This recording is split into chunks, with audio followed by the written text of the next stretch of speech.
عزیز سلام علیکم. امروز 20 اپریل سال 2025 باشد و اوستا ما شروع کردیم با پیوند انگورهای نادر که انگورهای کشمش خارجی می باشد و هر چی بسیارتر کنیم و هر چی تیزتر ارزان تر شود نهالش در تاجیکستان. باز ما کشمشی لند کروزر پیوند میکنیم. لند کروزر برای پیوند ما خیلی تگش رو بریدیم و تگش در کنده از کنده برآمدگی است. من رو پیوند میکنیم.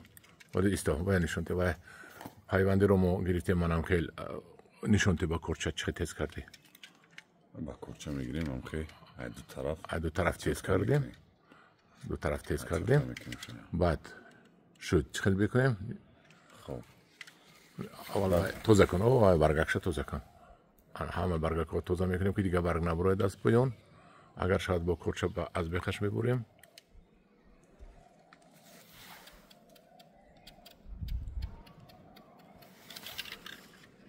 دو جهان کردیم با کرد. پیوند طرز سبز در سبز حساب می رود. بعد بمونیم پوست با پوست برابر شود. پوست با پوست برابر شود و اینجا پوست با پوست برابر شد. هوا ابرس نورس نمی شود. بعد بسترش پیلان که می پیچونیم که آب قسم پایان آب نچکد نرود و همه این رو می پیچونیم.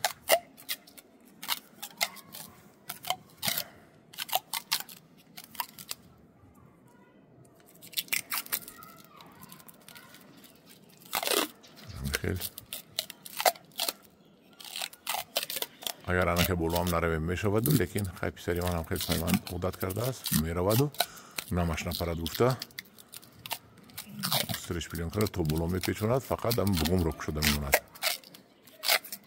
که برق کند و تو پویان میبیوییم تو جایی که ما چاپوندیم و بعد این رو گره بکنیم تو اینکه شمال این رو نکشوید.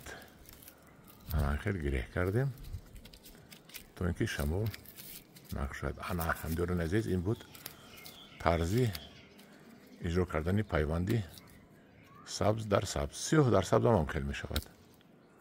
انا همدوران عزیز خدا خواهد وقتی که این برکت ما حتما به شما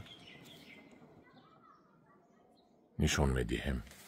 نتیجه همین پیوند رو به شما خدا خواهد نشان میدهیم. در پناه خدا باشید.